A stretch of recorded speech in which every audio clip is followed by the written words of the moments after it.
Assalamualaikum warahmatullahi wabarakatuh. Bertemu kembali dengan saya Widya Fitriana dalam mata kuliah akuntansi agribisnis. Kali ini kita akan melaksanakan praktikum untuk pokok bahasan siklus pencatatan akuntansi. Ada dua tujuan yang ingin dicapai pada sesi praktikum kali ini. Yang pertama adalah mahasiswa mampu mengidentifikasi sebuah transaksi usaha, dan yang kedua mahasiswa mampu membuat laporan keuangan perusahaan jasa. Sebelum kita membahas terkait soal-soal praktikum yang akan saya berikan, ada beberapa konsep yang harus Anda matangkan terlebih dahulu terkait proses pencatatan dengan perkiraan. Nah, untuk pencatatan perkiraan ini, prosedur yang harus dilakukan, yang pertama adalah tentukan apa pengaruh transaksi tersebut terhadap penambahan ataupun pengurangan aktiva dan pasiva. Nah, kemudian tentukan perkiraan apa yang dipengaruhi oleh transaksi tersebut. Kemudian tentukan juga apakah transaksi tersebut perkiraannya harus di debit ataupun di kredit, dan kemudian baru kita catat jumlah debit dan kredit pada perkiraan tersebut. Nah, Anda harus paham tentang aturan debit kredit untuk masing-masing perkiraan yang termasuk pada aktiva ataupun pasiva. Namun secara umum prinsip dasarnya adalah setiap penambahan pada aktiva itu akan kita catat di sisi debit. Sedangkan pengurangan pada aktiva itu kita catat di sisi kredit. Sedangkan untuk penambahan pada pasiva itu akan kita catat di kredit, sedangkan pengurangan pada pasiva akan kita catat di sisi debit. Nah, misalkan untuk soal yang pertama ini kita lihat, berikan contoh transaksi usaha yang berpengaruh terhadap persamaan akuntansi berikut. Nah, misalkan yang pertama, penambahan satu jenis aktiva dan mengurangi aktiva lain. Nah, ini bisa terjadi misalnya pada saat sebuah perusahaan itu membeli peralatan secara tunai. Nah, pembelian peralatan secara tunai ini dapat menambah aktiva berupa peralatan.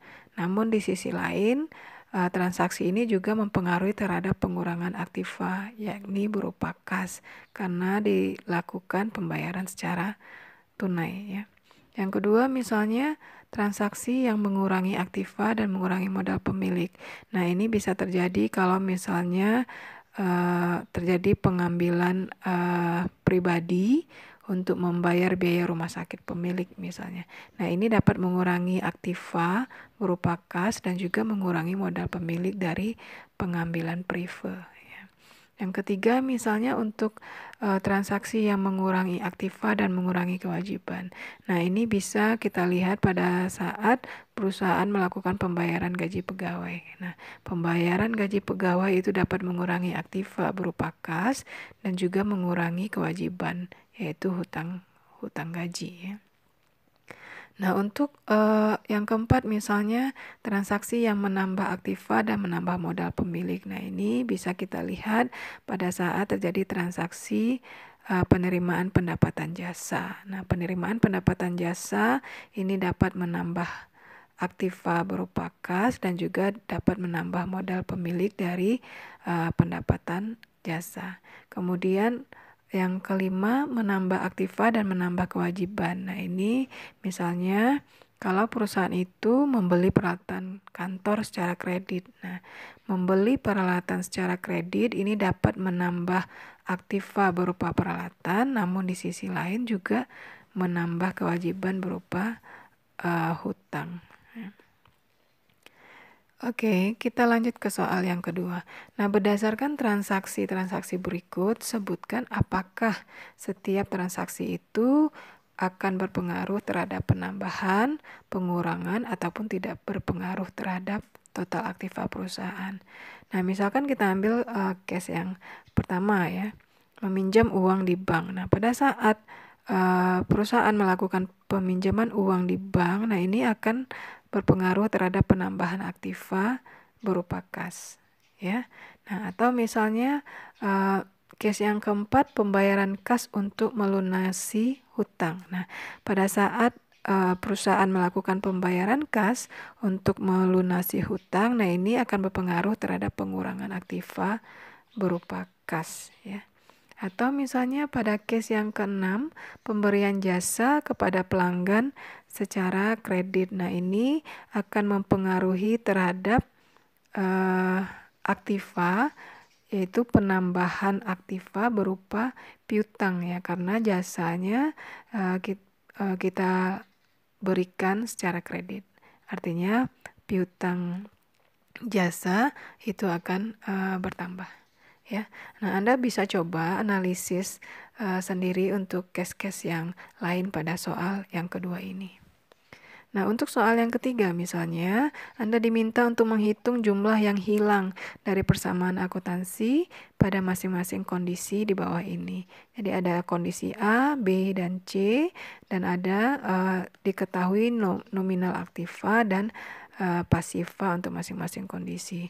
Untuk penyelesaian soal ini, pada prinsipnya Anda harus pahami bahwa nilai aktiva itu sama dengan nilai pasiva, atau aktiva sama dengan kewajiban ditambah modal. Jadi untuk mengisi kolom yang kosong pada kondisi A misalnya, maka aktiva sama dengan kewajiban ditambah modal pemilik. Nah, Anda bisa selesaikan sendiri untuk kondisi B dan juga untuk kondisi C tentunya. Untuk soal yang keempat, ya. Nah, di sini ada sebuah perusahaan perkebunan yang memiliki data neraca tanggal 31 Agustus 2010 dan juga 30 September 2011. Nah, di sini diketahui nilai aktiva total dan juga kewajiban total untuk masing-masing periode. Ada 3 asumsi mengenai investasi dan pengambilan pribadi pemilik. Yang pertama adalah pemilik menginvestasikan sejumlah uang kepada perusahaan namun tidak ada prefer. Begitupun untuk kondisi B dan C dan seterusnya. Nah, untuk menghitung berapa laba bersih atau kerugian bersih untuk masing-masing asumsi ini, yang pertama adalah kita harus ketahui terlebih dahulu berapa modal awal perusahaan ini. Nah, dari tabel yang ada ini kita bisa hitung berapa modal awal perusahaan ya, dimana aktiva itu sama dengan kewajiban ditambah modal ya, sehingga modalnya adalah nilai aktiva dikurangi dengan nilai kewajiban, sehingga didapatkan modal awal untuk kondisi 31 Agustus 2010 itu adalah 19.500.000 dikurangi dengan 16.700.000 rupiah. Nah, begitupun untuk modal awal kondisi 31 September 2011 bisa kita dapatkan dari selisih antara aktiva total dengan kewajiban totalnya. Nah, untuk menghitung laba bersih atau rugi bersih, nah ini kita menggunakan persamaan bahwa laba bersih atau rugi bersih itu sama dengan modal akhir dikurangi dengan modal awal dikurangi dengan investasi ditambah dengan pengambilan pribadi atau prefer.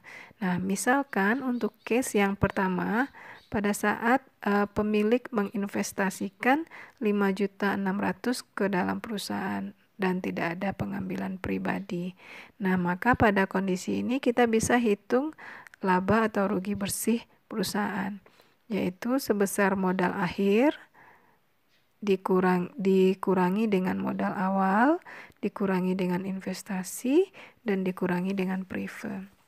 Di sini kita dapatkan bahwa untuk modal akhir pada kondisi A ini ya, itu adalah sebesar 7.500.000 rupiah yang kita dapat dari selisih aktiva dengan kewajiban total per 30 September 2011.